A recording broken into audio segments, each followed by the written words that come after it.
Hello दोस्तों, मैं DK Dwivedi आपके अपना चैनल हिंदी परिवार में मैं आपका स्वागत करता हूं।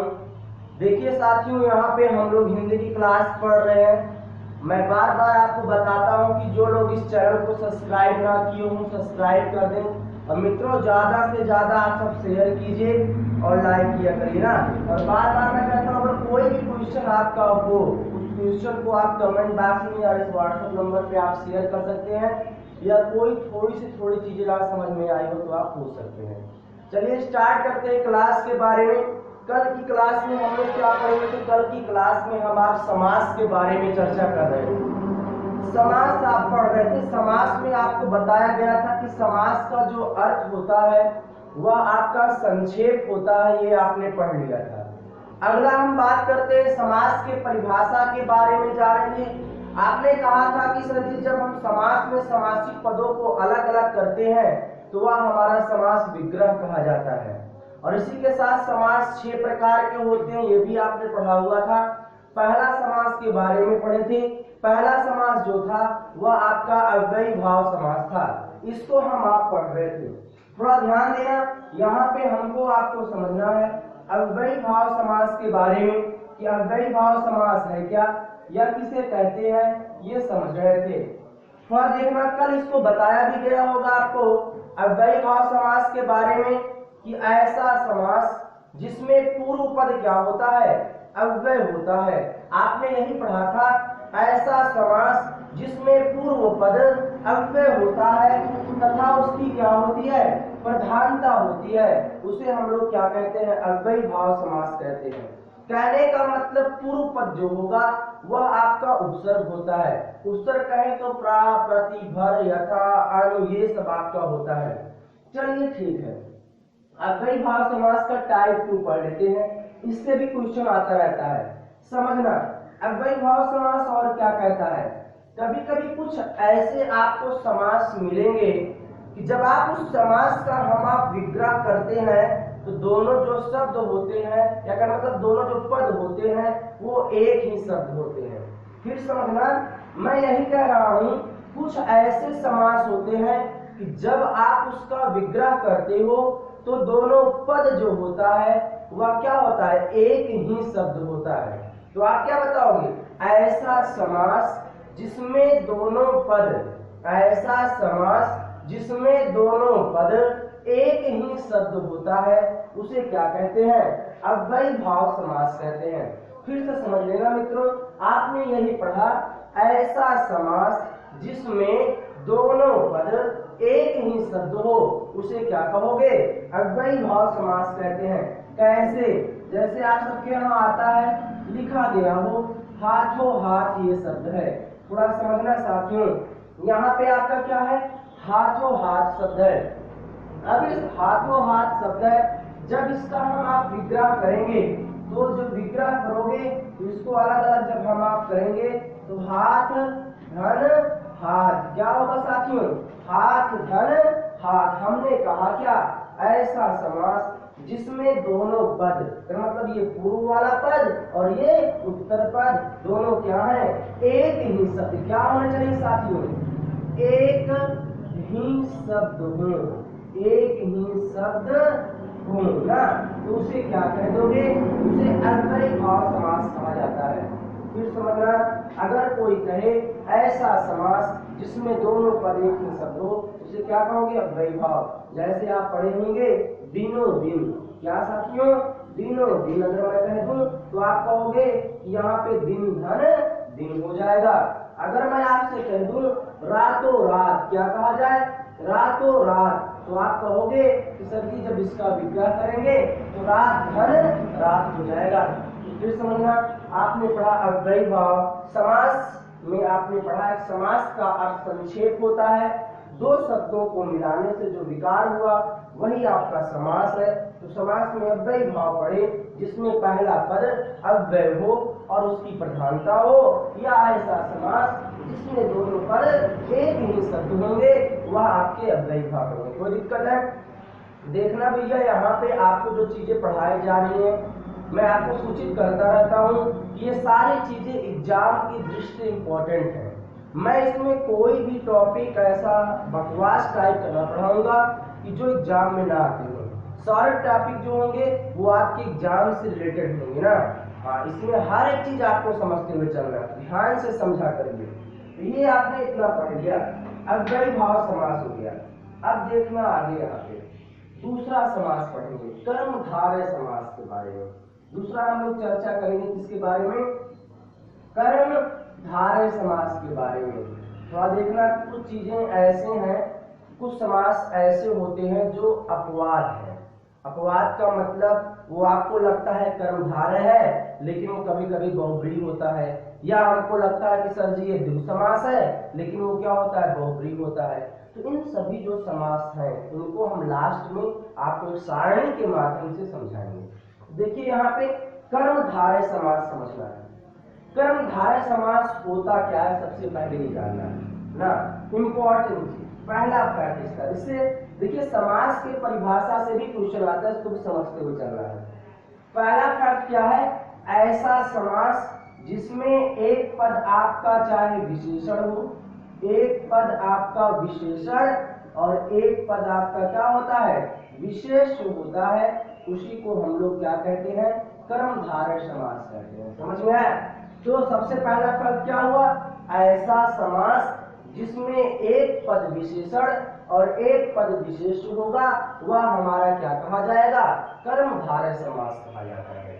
अब विशेषण किसे कहते हैं? विशेषण का मतलब साथियों आप सब जानते होंगे कि जिस शब्द के माध्यम से किसी की विशेषता बतलाई जाए, जिस शब्द के माध्यम से आप किसी की विशेषता बतलाते हो वह आपका क्या होता है, विशेषण होता है।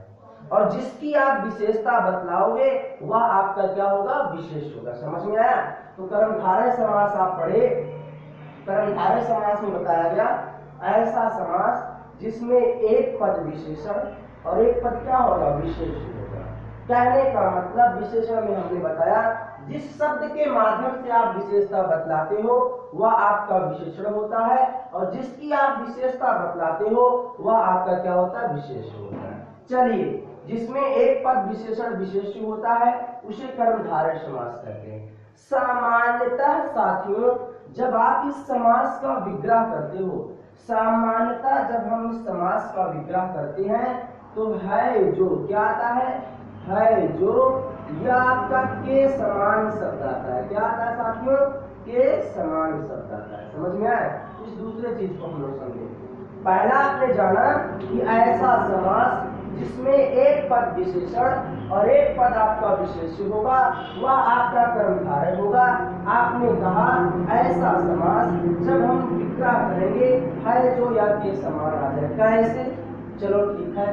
अब यहाँ पे आप सबके यहाँ आता है, जैसे मैं लिखूं यहाँ पे महापुरुष, क्या बहुत बार आता है एग्जाम में, अगर लिखा गया महापुरुष ना, तो महापुरुष थोड़ा ध्यान दिया करिए। थोड़ा बीच बीच में आप सबको लगता होगा कि आवाज डिस्टर्ब होता रहता है ना, तो मैं इसके लिए क्षमा प्रार्थी हूँ। मैं बार बार बताता हूँ कि जो ये है कि मैं सड़क के किनारे पढ़ाता हूँ तो गाड़ी आती जाती थोड़ा थोड़ा आवाज आते रहते हैं। तो यहाँ पे समझना, आपने कहा जिसमें एक पद विशेषण और विशेष होगा वह आपका क्या होगा, कर्मधारय समास, और उसका जब आप विग्रह करोगे क्या आएगा, है जो या के समान। चलिए ठीक है। जैसे मैंने कहा महापुरुष, जब आप इसका विग्रह करोगे तो आपका क्या होगा, महान है जो पुरुष। ध्यान देना साथियों, महान है जो पुरुष। अब पहली कंडीशन क्या है, जिसमें एक पद विशेषण और विशेष हो। अब पुरुष की क्या विशेषता है, वह महान है। महान क्या कर रहा है, विशेषता बदला रहा है, तो ये आपका क्या हो गया भैया, विशेषण हो गया सर जी। चलिए ठीक है। अगला पुरुष क्या है, पुरुष की विशेषता बतलाई जा रही है, तो ये आपका क्या हो गया, विशेष हो गया।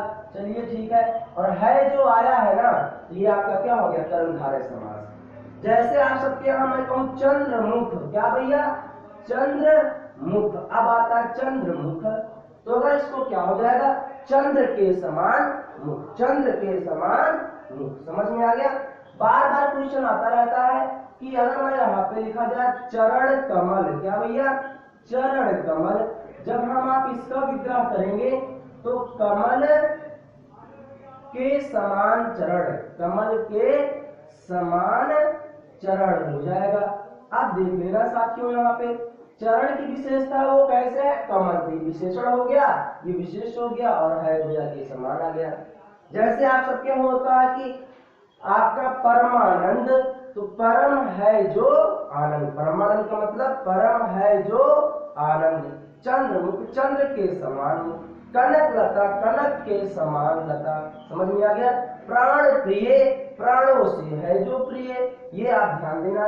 तो आपने पढ़ा कर्मधारय समास, ऐसा समास जिसमें एक पद विशेषण और एक पद विशेष होता है वह आपका क्या होता है, कर्मधारय समास होता है।